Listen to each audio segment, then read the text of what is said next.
I want to make sure this microphone actually works. If it doesn't, we go to plan B. Can everyone hear me? Well, good afternoon all. I'm very pleased to be here, and I know there are a lot of fellow compatriots here, so durud bar migir shoma, but I shall continue in English.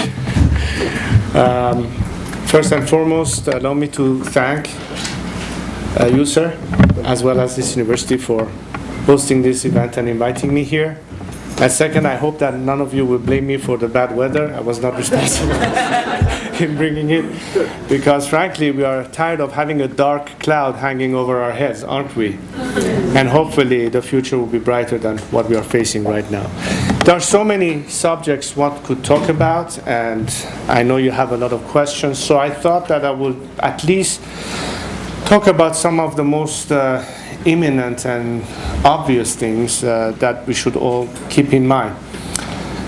When I think of a place, an academic place, where one of the most important aspects is the free flow of information and education, I think this is one of the key components for any free society, without which it's impossible to establish an order of transparency, accountability, and justice.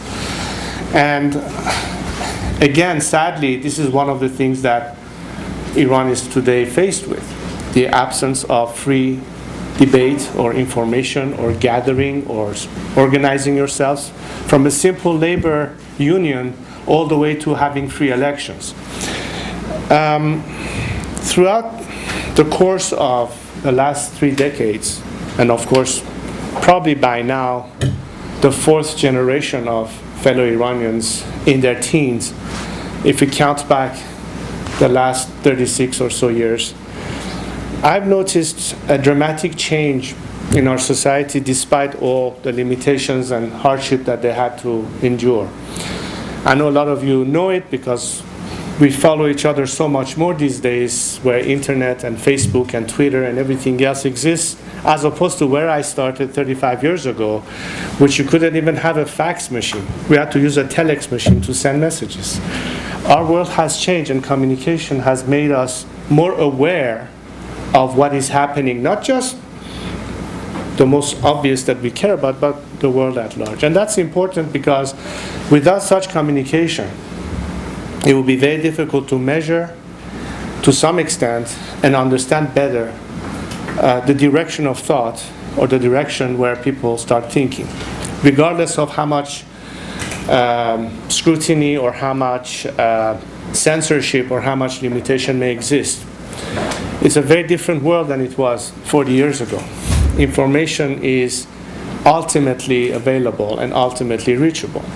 But what one should do with such information is really what we ought to think about, among other things that I think is part of our national priority. I was telling you that what I've noticed that is a dramatic difference is that our society is beginning to learn how to empower themselves in a civil way. Today we see that elements within civil society in different sectors in Iran, whether they're teachers or workers or students or environmentalists or human rights activists or what have you, journalists, artists, in all forms and shapes, while they are practically divorced from the existing political system, which forces them to a parallel world almost, are not silent when it comes to trying to rechannel their demands, whether it's sectarian demands and potentially and ultimately a political demand, by organizing themselves very differently than what they used to do 10 years or 20 years or even 35 or 40 years ago. The initial reaction that's prompted, if you will, the expectation of reform that started probably at the time that President Khatami was elected and 21 million people voted for him. Whether we believe in the system there in terms of it is truly a free elections, which is a separate argument, but at least we could say that a lot of people had vested their hopes. A lot of young people had voted for him. I've worked with a lot of these people who at the time were in Iran, working there, studying there, And were telling me how disillusioned they became when a year after his taking office with promises of reform, not only those demands were not met, but it was the first wave of cracking down on that demand. So the first major disappointment happened back in 1977, the generation of Hijdayetir, and you know what I mean by that. Not to mention, of course, 2009 and the Green Movement, and yet again what happened. So the attempt to reform, albeit knowing that this is a system with its current constitution and framework, was still given not once, not twice, but 3 times a chance to come about. Today, under Rouhani's administration, we have had more executions and more prisoners than during Ahmadinejad's time. Is that a direction towards liberalism, or is it one of the same? Which prompts us this question. Is this going to be the answer for Iran's future?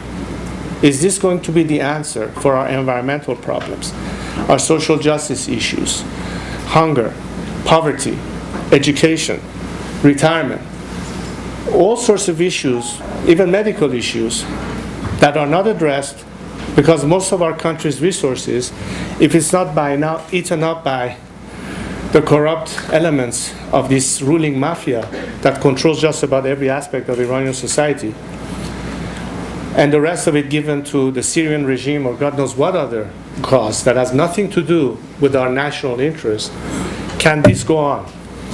Where does it stop?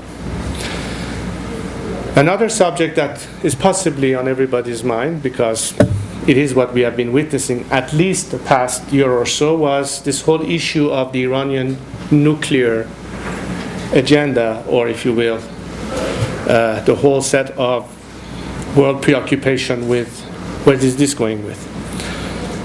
Many of us Iranians know very well that Iran's problem is far more than just what the outside world perceives as a potential threat in terms of a nuclear agenda, but it's a continuing problem of lack of political freedom and human rights violation.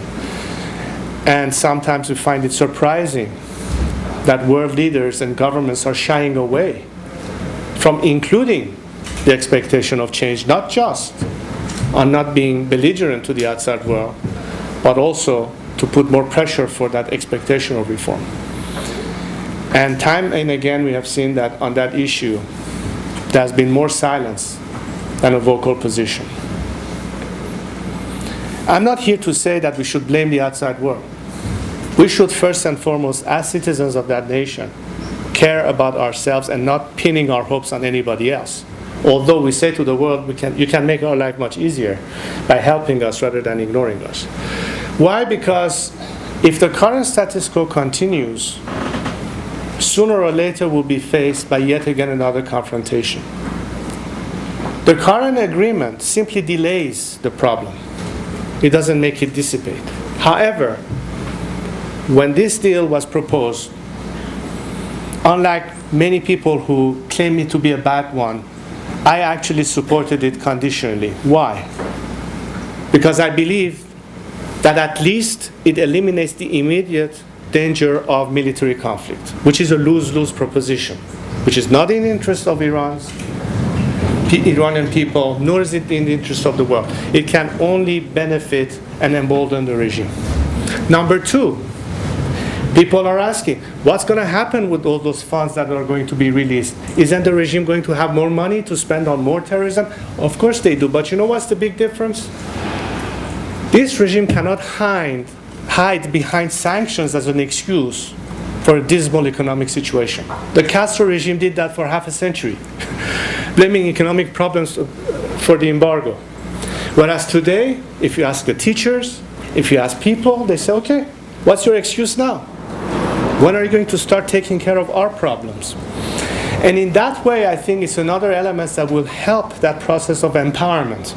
Because at the end of the day, I think the method of change in Iran, if we want to achieve true democracy, if we want to achieve a peaceful change towards a democratic order, by avoiding scenarios of bloodshed, violence, which to me is not a solution, and I can explain to you much more my reasoning for this, but by means of civil disobedience and non-violence, The only remedy and answer that is win-win to the free world and to the Iranian people and against the interests of this regime is empowerment. And empowerment doesn't mean that making the Iranian people starve more. It means that giving them more means, so beyond their daily immediate focus on how do I make ends meet, now I have a little bit more that I can afford to be more bold in my additional demands. Contrary to popular thinking, people don't revolt in utter misery. People usually ask more when they already have something. So in that light, in that logic, I think that anything that gets our fellow compatriots more means to be able to demand more, it's in the long run in the advantage of the Iranian people and not necessarily in the advantage of the regime. That doesn't mean that we have to lay off pressure. That doesn't mean that as citizens we have to constantly fight for our rights. But it also means that the world will then recognize that the potential for change in Iran is imminent. That Iran, unlike many other countries that went through radical changes, sometimes by means of foreign intervention, like in Iraq, sometimes by means of bringing down a dictator like Gaddafi in Libya, or some of the countries that experienced the so-called Arab Spring, only to go full circle and practically go back to the same place where they were, like in Egypt.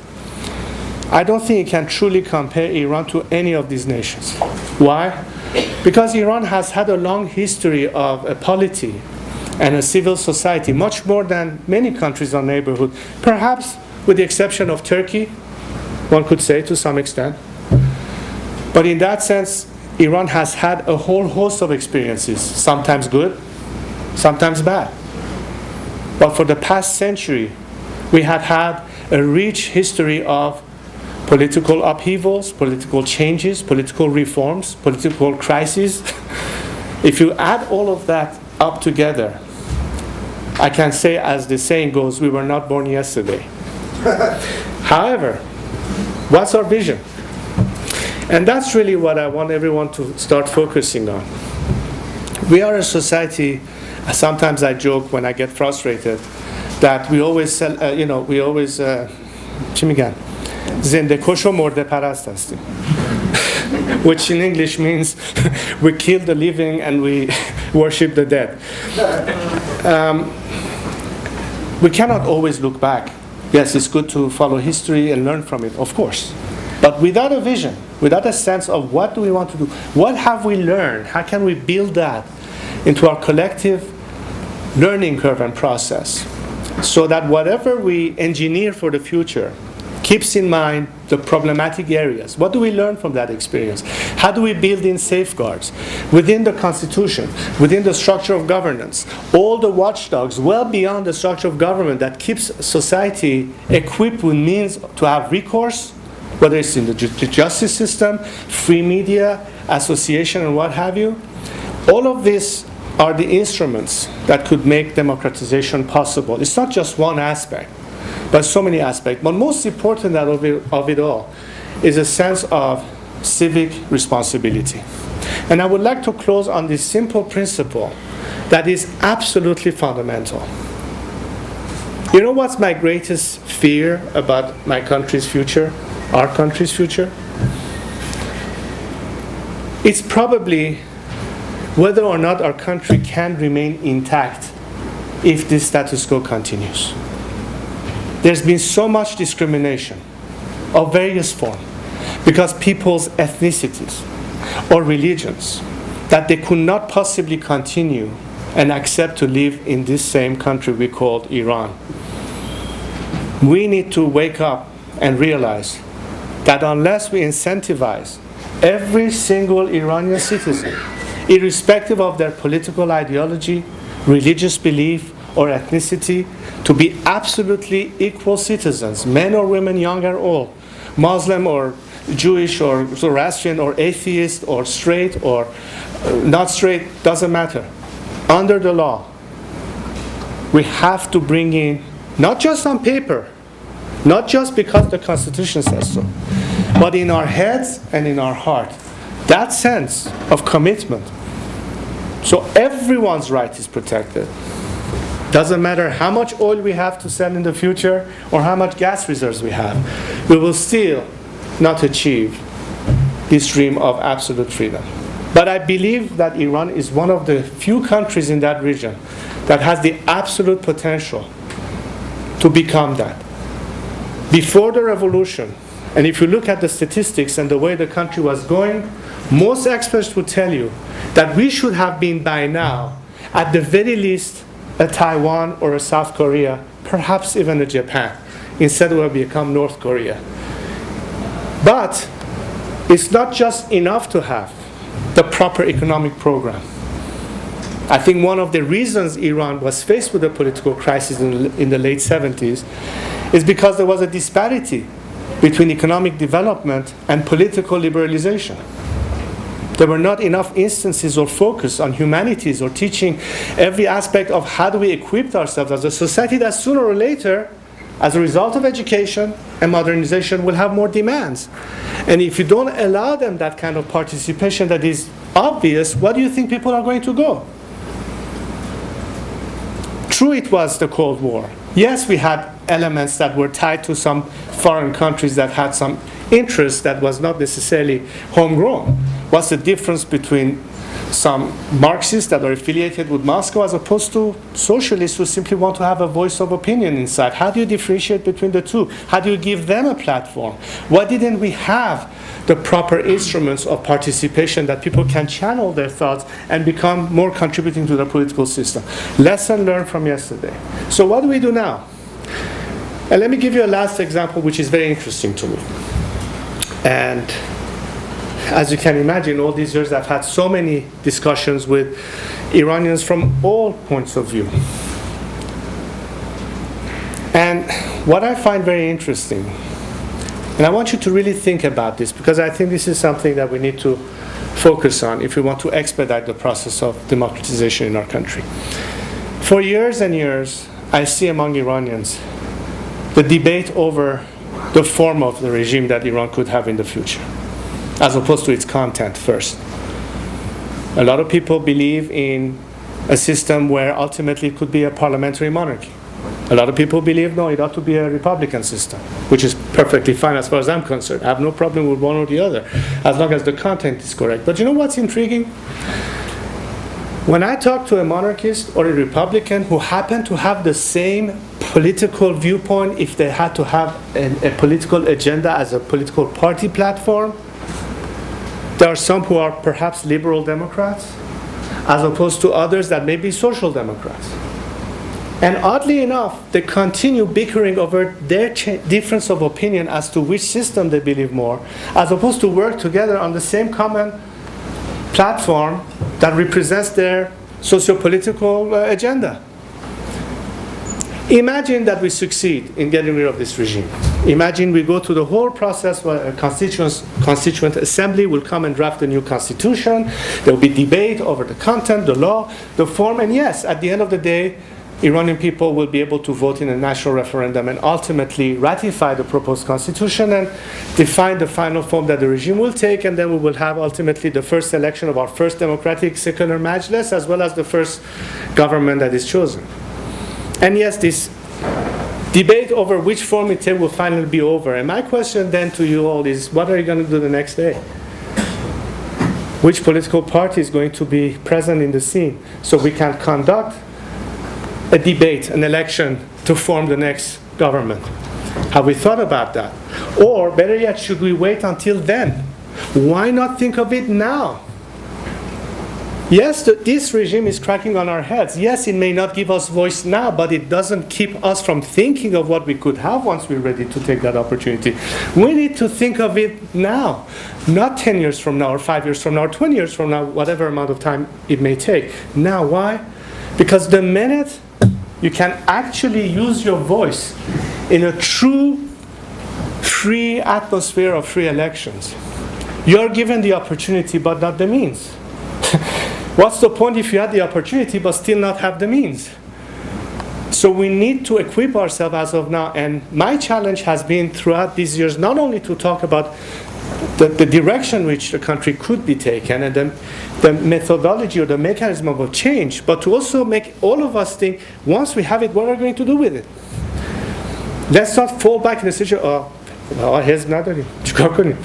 or find the people who can talk about it. And yes, it's something that today can be easily communicated. I'm not saying that today you can go and assemble in Iran. Of course you can. You can even have a simple labor union, let alone a political party. But that doesn't mean we cannot think about it. That doesn't mean that we cannot draft the platforms for it. So if tomorrow, where there's a real debate over a variety of political parties that will name their candidates and have a true electoral process, whether we want to vote for people to be in the legislative side of things or eventually the formation of government, we go to work right now. And you know what? These are the kind of things that will give every Iranian, inside or outside, a sense that, you know what, the minute we get the chance, we are ready and prepared to take over. This is not just about freedom of election, which of course is key. It's well beyond that. Let's start thinking about that. Let's start thinking of every opportunity that we have to at least prepare ourselves. This is critical because you know what the question that I'm faced with a lot of times when I talk to leaders, heads of states, heads of governments, MPs and parliamentarians, they say, how do we know you're going to be able to manage the transition? How do we know it's not going to get worse? Oh, by the way, we've seen what happened here and we've seen what happened there. And we need ammunition to come back and say, wait a second. If you dig through the surface and understand what's going on in Iran and the evolution, then you will know that we are much more prepared than you will ever think of. But people, I cannot just say it in words. We have to be able to show it in practice. So really this is something that I wanted to draw the attention of, especially my fellow compatriots. But this is not only our job. We can get a lot of help. We can get a lot of suggestions. We can have all sorts of entities that have done that day in, day out, who have a century's worth of experience much beyond us, and they're willing to help. I'll give you an example. In my travels over the last few years, I went to a variety of these parliaments, whether it was the European Parliament or the German Parliament or the Dutch Parliament or the British Parliament and so on and so forth. And they are willing and ready to work with those who are interested to think about that, have workshops, have discussions, have all sorts of exchange. Information that is critical, that can be sent inside to equip those who are focusing on these aspects inside our country, or lawyers who are thinking about constitutional law, or so many other things that we have to think about as of now. What do we do in the interim phase? On the justice system, for instance, imagine that we have a period of transition that probably will take a couple of years, to be realistic about it, if not 3. What will happen to the system of law? Are we going to have people in the meantime may die? Somebody will have to have an inheritance. Some people will get married. Some people will get divorced. Is the country during the transition, while this regime is no longer there, operate under the Islamic regime laws? Do we revert back to the laws that preceded that? What's the basis of law? Somebody ought to be thinking about that, right? There's a distribution of tasks. So I've invited people in all their expertise to start thinking about all of these aspects. So we have a roadmap for the short term, for the mid-term, and for the long term. Every one of these phases require a whole set of focus, preparation, planning. Lawyers will have to think about it. Jurists will have to think about it, specialists in constitution and so on, environmental issues, medical issues. And this is, I think, the way I'm trying to invite our fellow citizens to think beyond and start thinking about the components that we will be faced with one way or the other, as opposed to lament about our current restrictions and look at only the dark side of things. That's our best way to overcome this hardship. We have to inoculate ourselves. We have to be prepared. Because I know this window will occur. And shame on us if we don't maximize our capabilities to take advantage of that situation. The world is not going to wait. Our society cannot tolerate more of this. We really have to be the voices of not just change, but be able to explain how we're going to achieve it and what and how society will benefit from it. I think I should stop at this point, and if there's any questions or any ideas, I'll be more happy to do it.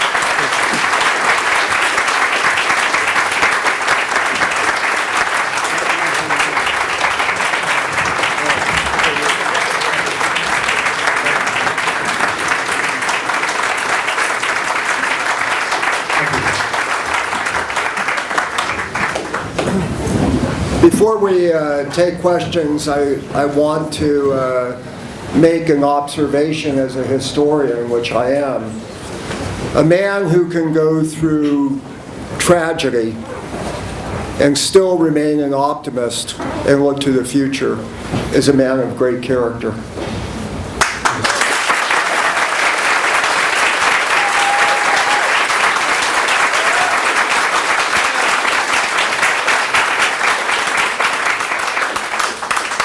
And speaking of characters, I do want to thank Shay Katara, a student here at ASU, who's a presence on this campus.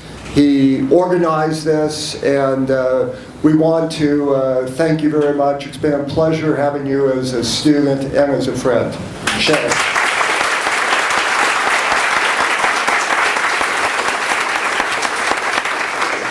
That's what he told Americans to call him, so I apologize for...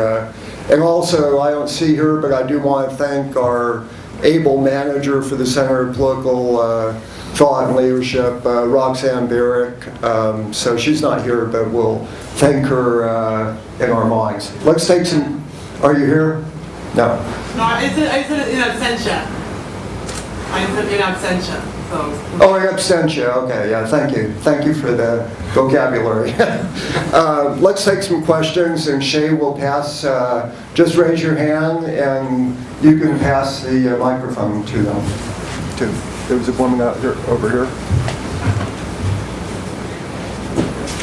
First, I am honored to be here, and thank you to come to Arizona for us. This means a lot to our country. The question I have is, what actions are you taking currently to help our country? And have you met with President Obama and officials to take some movements to help our country? Thank you. Okay.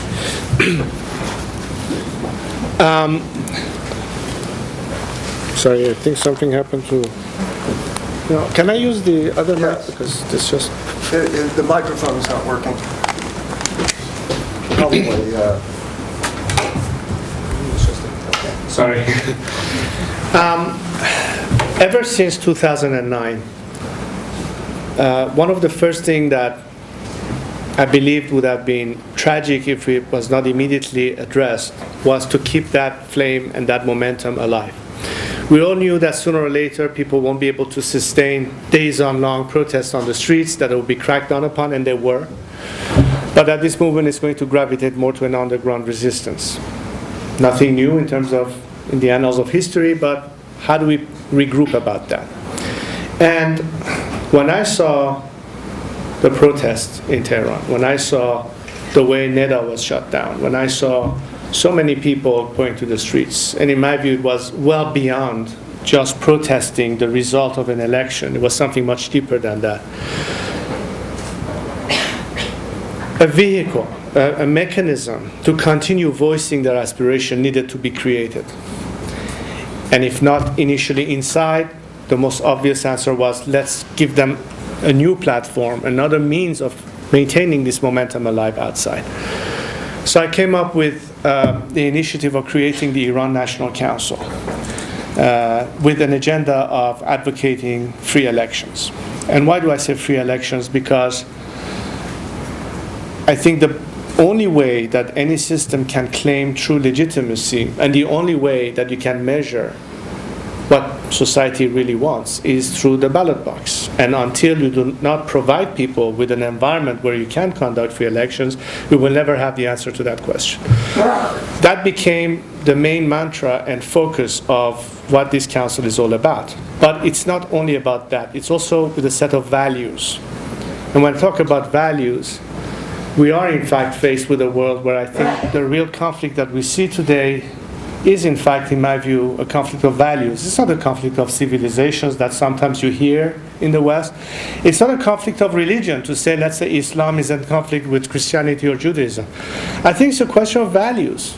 There are some like-minded people, whether it's the Islamic regime in Iran or movements like ISIS, who don't think on the same terms of values of equality and social justice and human rights and equality of men and women and so on and so forth. So these values are also embedded into our goals.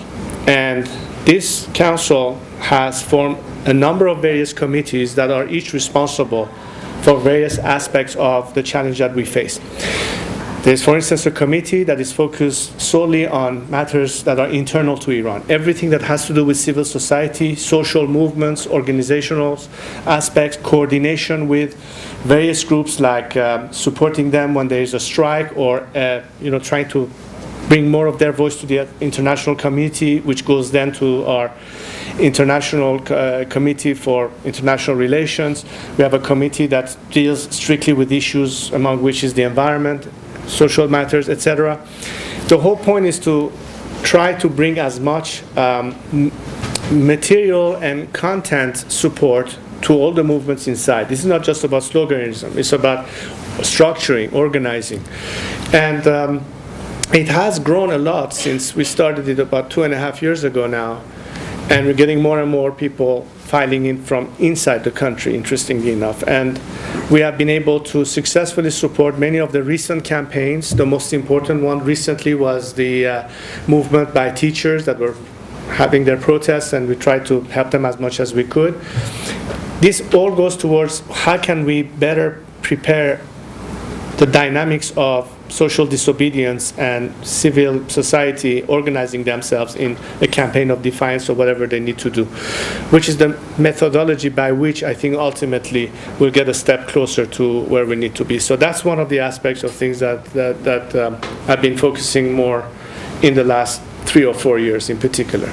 In terms of information, in terms of getting a voice inside, not just one way but both ways.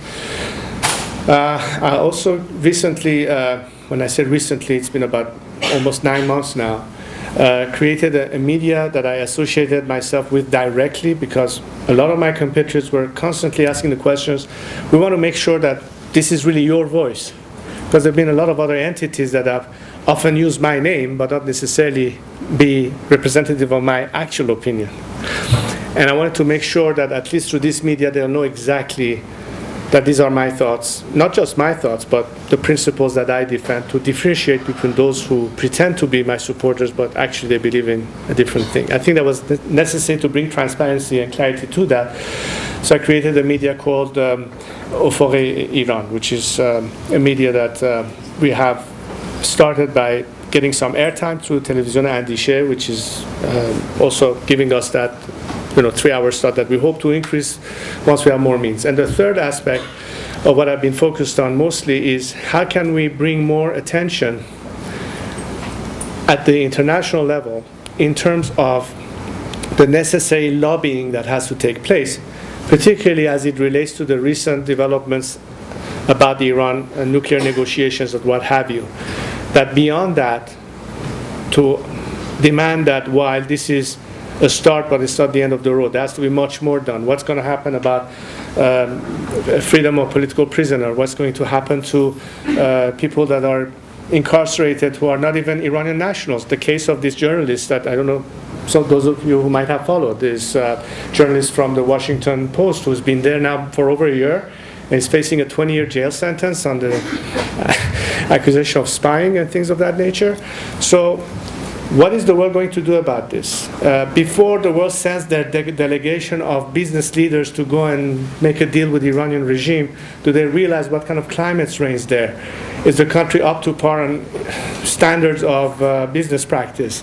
Are we going to have to grease the palm of such and such leader of the IRGC who is controlling that aspect, or you have to pay bribe to this guy and so on? And then what's going to happen with all that money that the regime will have? Things that we expect the world not to be silent about and be vigilant about, because any undermining of that expectation would be a slap in the face of the Iranian people. But we have to be vocal and active, and one of the reasons I come to places like this to talk to fellow Iranians or any other citizen of any other country, including, of course, Americans, is, wait, this is not just an Iranian problem, or it's not just an American problem, it's a world problem. So at some point, we all have to sort of join hands to fight the problem that cannot be ignored any longer. So these are the kind of things that have been focused more. As to the second part of your question, with this administration, well, frankly, I think that ever since this administration took over, I have never seen such a obsession with sticking to only one approach of engagement at any cost, to the point of silencing any voice of the opposition from fear of giving the regime a pretext that you are, playing a double game with us. How could you, on the one hand, want to negotiate with us and then talk to our opposition? So frankly, I don't think the time was opportune to talk to the executive, at least in this country. But some members of Congress were more attentive, and to the extent that, as I told you earlier, I focused more on parliaments of these countries than necessarily their executive. It's because I think ultimately the best thing that will change the policy of any government, in the West in particular, is the pressure they face from their legislation and public opinion. I wouldn't waste my time lobbying the people at the top who are supposed to make the decisions. They have to feel the pressure, and that's why I need to talk to other people before I go to the top and say, now what do you say? People do want to see a change. So that has been, in short, what I've been doing recently. Maybe we could get over, let's go here and then we'll move right straight to your right. We'll get to you. Hello. We'll bring back the microphone. I don't want to waste time if there's a second. Yeah, well, okay. Hello, thank you for coming.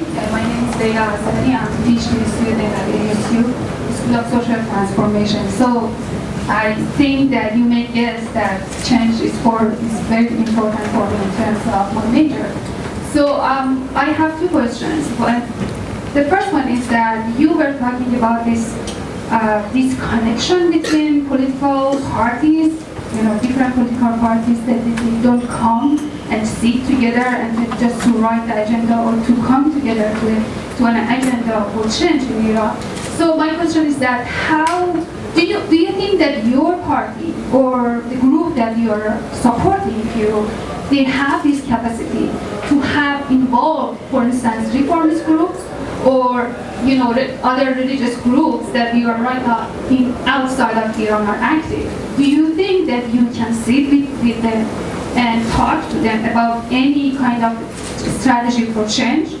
And my second question is that we have it's limited time. We have a bunch of other questions. Okay. We'll take that as your best question. Okay. Thank you. Since it was your first.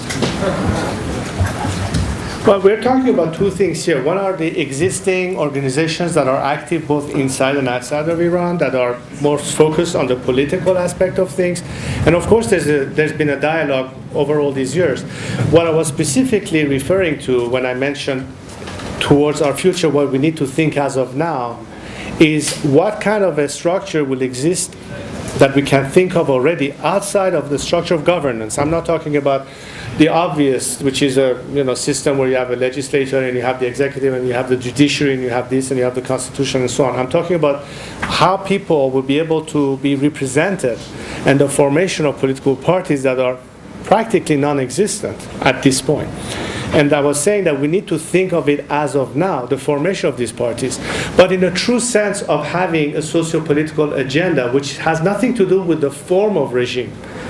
The debate today in most of the democratic countries is not whether we have a president or a queen or a king, but what political parties are we affiliated with or belong to. That's what I was trying to drive at. That's the part that is missing, that needs to be dealt with as of now. So once we get to that stage when we can conduct elections to form government, we have the mechanisms that are actually mechanisms that represent the viewpoints of our society. That has to be addressed, and that's why I was inviting all these groups that are currently focusing on Iran to focus on that. Don't get me wrong. There's never going to be a consensus on every issue. It's impossible. But we will agree to disagree, but we will abide by the rules of democracy, transparency, pluralism in a secular democratic context, which means that no ideological regime can dictate to you or I how we should dress, what we should think, and what is acceptable as a faith or not. This is well beyond politics. It's about our justice system and our rights as citizens, which are guaranteed by the Constitution way before political parties have to intervene. The law has to be for everyone, non-exception. And that also is something we need to focus on. What's going to be the future Constitution? How do we guarantee that the rights of citizens are guaranteed? And the best thing that I could come up with as my suggestion to my fellow compatriots is to base Iran's future Constitution at least on the Universal Declaration of Human Rights, that has many aspects in it which pretty much covers the majority of any expectations or guarantees that people need to have, not just in a political sense, but also in a social and human sense. What? Yes. Why don't the people in the back, please come over here and we'll make it a lot faster instead of trying to run up. So we could form a line of 1 or 2 people. Yeah, just come forward and line up here. I think if you don't, you're standing anyway, I think that will work a lot better. Meanwhile, we can take a question. Hi there, my name is Brittany Emmett. Thank you so much for coming and speaking with us tonight. My question is in regards to the use of technology. You brought up an openness with technology. How specifically can the younger generations reach out to one another more? We've seen revolutionizing effects of social media and how different countries of individuals are reaching out to one another. What can we do specifically to increase the dialogue on the opening of Iran or to the American people and to countries all over the world? Well, it's an excellent question, and it's in fact one of the tools that we are using on a daily basis to communicate back and forth. The most obvious are social media, the platforms, Facebook and what have you. But I think a lot of the technology that is mostly used for communication in a more private sense or less scrutinized sense, because they could always block some sites or make it more difficult for people to have access. And people do connect somehow by breaking the whole cat and mouse game of logging in with a different IP address or VPN or what have you. But it's also cell phone communication. One of the things that reluctantly this current administration has done was to make more availability of cellular communication. So every aspect of apps that people can download on their smartphones is very helpful in permitting more communication and exchange of information, be it through Bluetooth technology, be it through sending some small files that are easily retrievable, and you don't have to spend hours on the internet downloading a large file or what have you. All of these aspects and smart use of technology to the advantage of society are the kind of things that are helpful. Some companies have been certainly helpful. Google has done a great job, as far as I'm concerned, in facilitating that much more. There are many new apps that are coming on the market for text messaging way beyond WhatsApp or what have you, and Telegram and this or whatever else we have. And sometimes I look at my phone, I start getting a headache. I have too many apps, I don't know which one to use. And I get different. But the point is, yes, I think that kind of acknowledgement is great, because I think for any society, if they sense that they are being monitored, that they're being followed, that there is a reaction. Let's say, for example, let's use a small example. Imagine that some major issue that is going on in Iran right now as a campaign is acknowledged by a university like the one we are right now.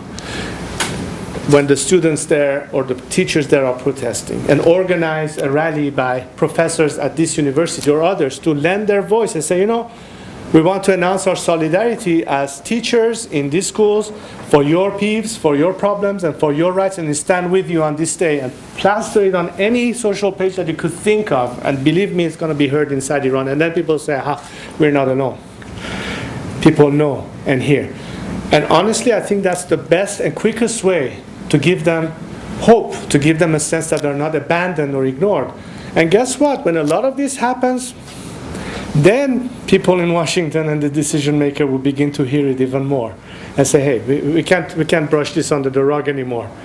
there's an actual expectation. This will help tremendously. So yes, it's the use of the technology, but also the content of what we do with it, which is very important. And the more you have that dialogue, the more you will have more of these links, and it's a chain reaction. It's exponentially can grow very, very fast. So that's what I would encourage you to do.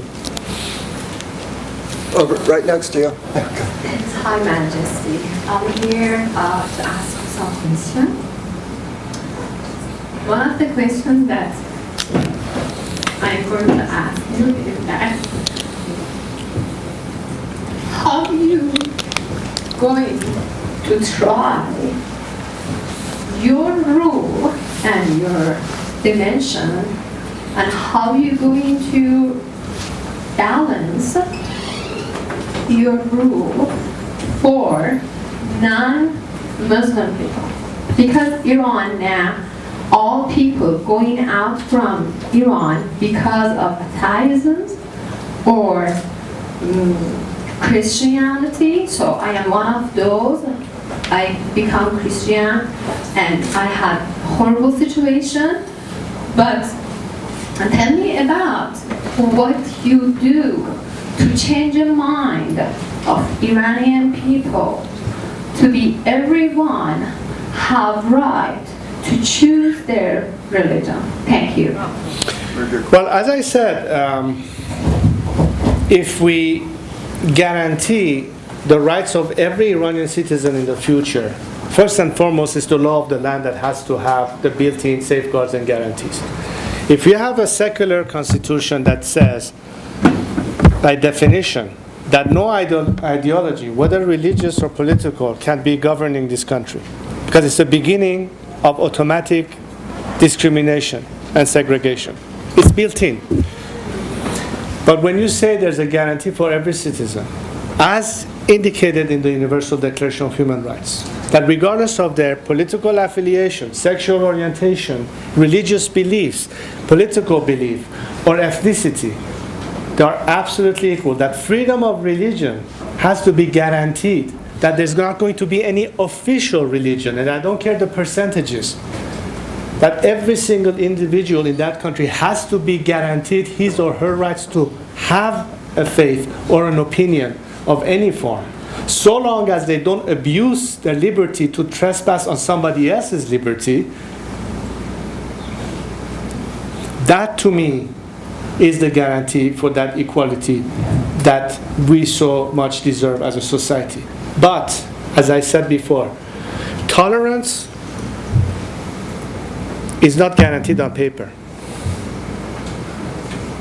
No written law by itself guarantees anything unless citizens are willing to abide by it and enforce it, and not relying solely on the instruments of governance, but taking upon themselves to protect each other's right. This is always something that I've been saying from the beginning to my harshest opponent in terms of political thinking, that if I don't stand today to defend your right to be against me, how could I expect one day to have somebody else defend my right for believing something different than they do? It has to be reciprocal. It can't be selective. It has to apply to all at all times. And you know what? This is much more a new political, social culture than it is only having it in the laws. I believe in a legal system. Of course I do. But I do not believe that the law by itself will protect us unless we have a new culture, a new behavior, a new commitment, and are willing to stand to the challenge and say, no more discrimination, no more traditional way of thinking, no more sweeping it under the rug because it's not the politically correct thing to say because that cleric will say so and so or that person will say so and so. The day that we can have absolute freedom, the day in our society, regardless of our opinion, we respect a woman's right to dress as she wants. We're not going to frown if she decides to wear the veil, and we're not going to accuse her of being a prostitute simply because she's dressing like a European would. That's where we would have had a true cultural change. And that's not the law that's going to protect us. It's every one of us on the street behaving that way.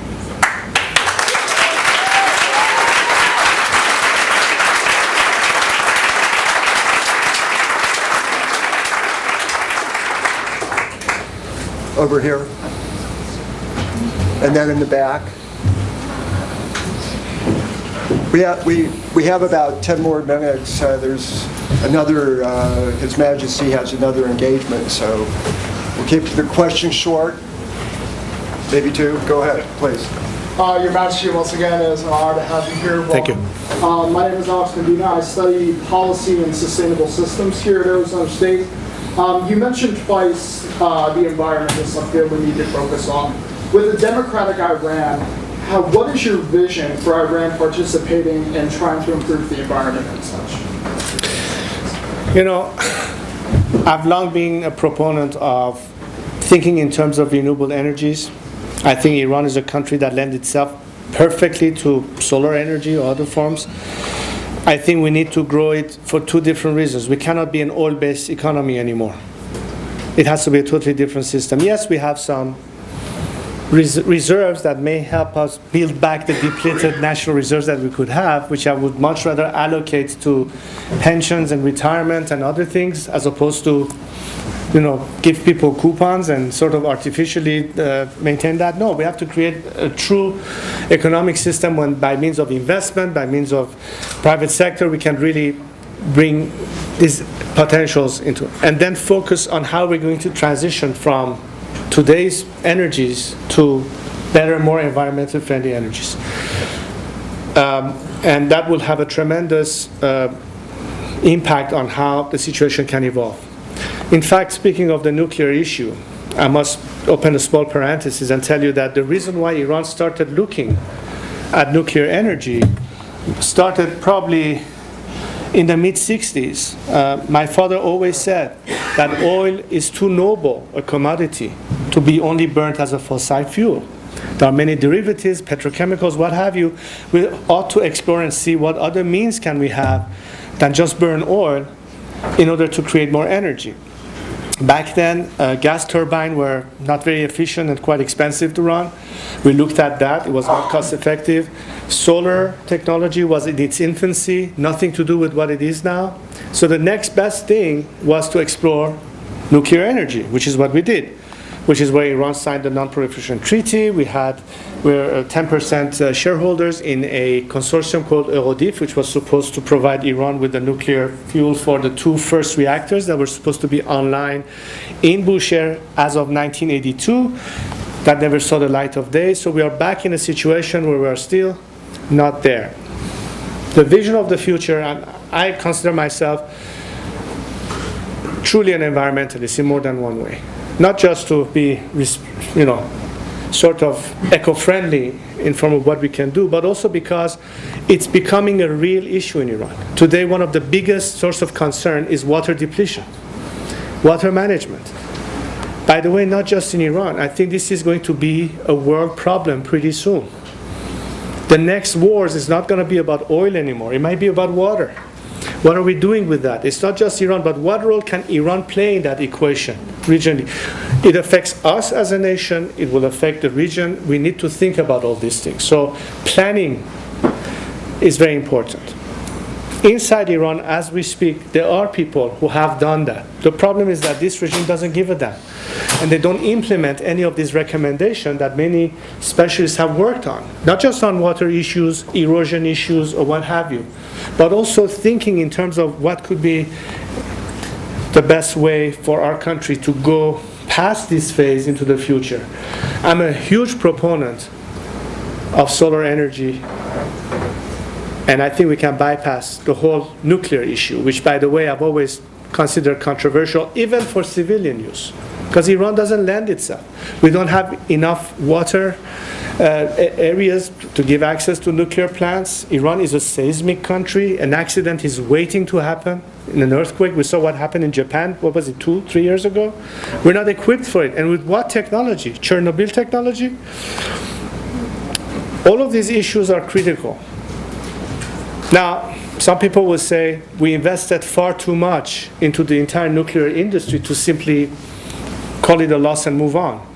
Some experts say we may be forced to have a short transition time whereby some of these nuclear, if it's ever by the way, come online, be utilized. I hope we can bypass that as fast as we can and go towards that future. But all of that planning, all of that technology, and this is somewhere that the world can help. Because if we really think of it on the climatic changes on a global scale, we cannot on the one hand tell people, be ecologically responsible, but then have all of your industries or your old companies do the hard lobby against that change because they have something to lose in exchange. So there has to be will on both ends. We have to facilitate that transition. Perhaps many of these old companies are starting to think and modify their future. I mean, some of them are now proposing something that is not based only on what is their first product, oil itself. That will be helpful. How do we apply this and make it not just a technological possibilities, but give the economic incentive so everybody wins in this equation? And that's the kind of dialogue that I think needs to exist more, and to follow the advice of many scientists and specialists who can tell us the calamities that are bound to happen if we don't act now. And I think a lot has to be done on this issue to anticipate this future, what is happening now in Iran, how can it change, how can it be addressed in a better way, and of course, get as much resources as possible, because sometimes the government are faced with immediate priorities. Unfortunately, the environment is not in the top 10 priorities. So I think well beyond the instrument of governance, there has to be a lot of private resources that are capable to bring in some help to get this thing at least a really good chance to take off. And hopefully the world will catch up to that and industries will adjust to that, so it will become an ultimate transition to that. So I'm thinking of it, and I'm very sensitive to this question personally. We have, I think this will have to be the last question. Your Majesty, thank you for coming to Arizona and also allowing us to have be able to wish Excuse you me. a happy birthday. Excuse me for 1 second. If anyone wants to leave to try to break, we're going to have to ask for security reasons to let His Majesty and his security team go before everyone else leaves. So, sorry to interrupt you, sir. I apologize, but I saw people starting to... No problem. Okay. I'm going to repeat. Thank you for allowing us to be here and wish you an early happy birthday. I know it's the end of the month.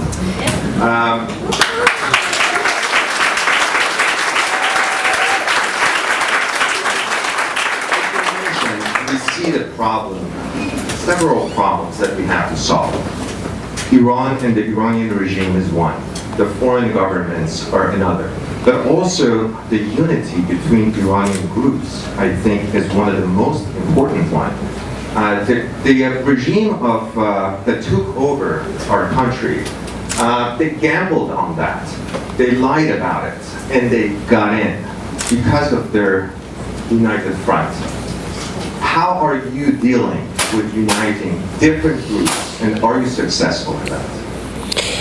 You know, it's a very complex and tough question to answer, and I'll tell you why. Because if you look at history, the way it changed, these big revolutions, they were all centered on a single ideology, whether it was Marxism or the Cultural Revolution in China or the Islamic Revolution in Iran.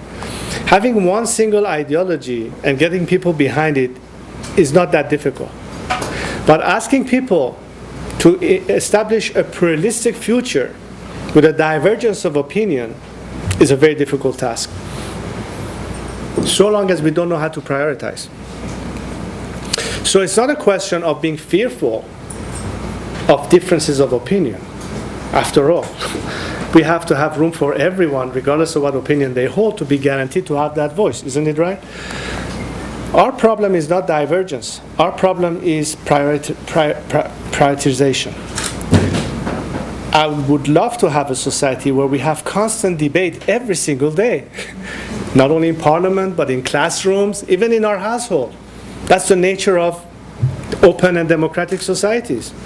You don't have to believe or think the same way your parent or your brother or your sister does, do you? Or your children, in fact. But the point is, how do we prioritize? Are we there yet? Do we have a country?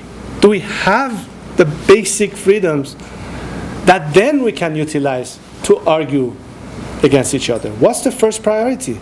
And if we don't have that first, then what good is it to bicker about it?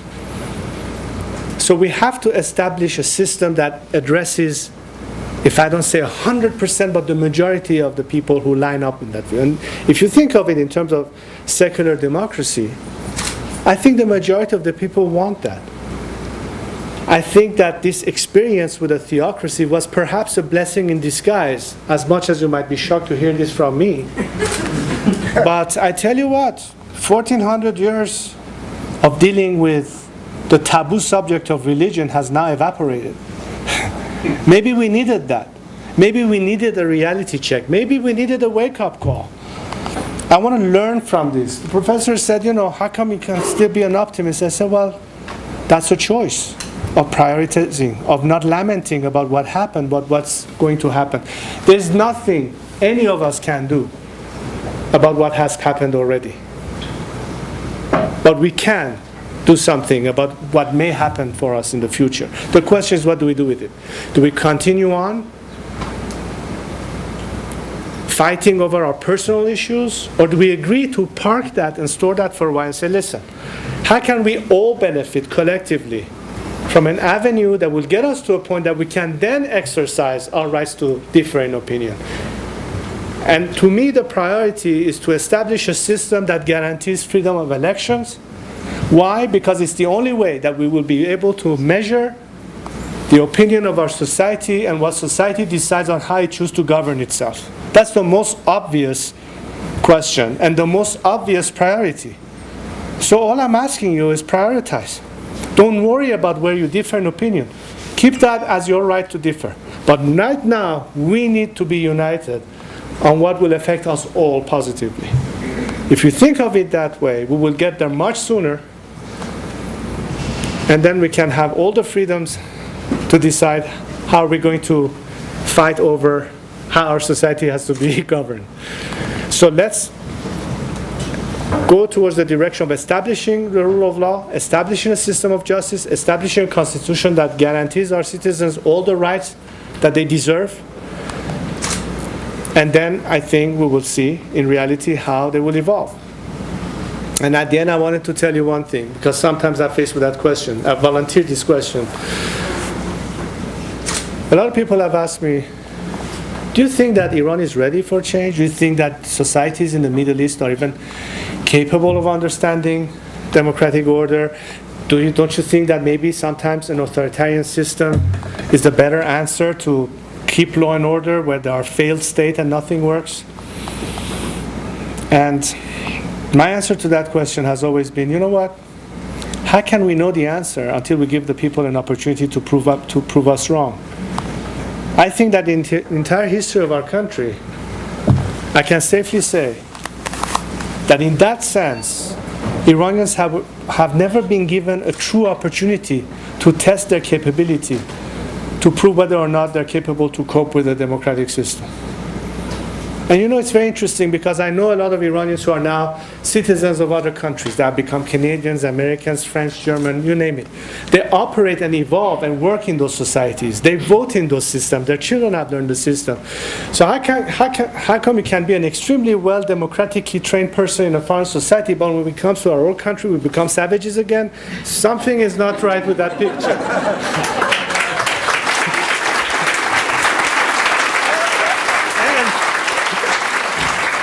And therefore, what I say to those who say, don't you think that this will be practical or unrealistic? I say, listen, I know one thing. We've never been given a real chance. And I hope that they will prove me right. But I'm willing to take that chance. I think we all ought to give ourselves that chance. But in order to get that chance, we need to work together today and now. Without our solidarity on these fundamental principles that affects us all, we will never get out of it our personal expectations or agendas or whatever you want to call it in that system of rule of law. Let's have that first. That should be our top priority. So don't talk to me about divergences. I know they're out there. Ask them a simple question. What are your priorities right now? Think about the country first. think about the interests of all first, and then and only then think about your own opinion and your own interest. If we do that, we will be successful.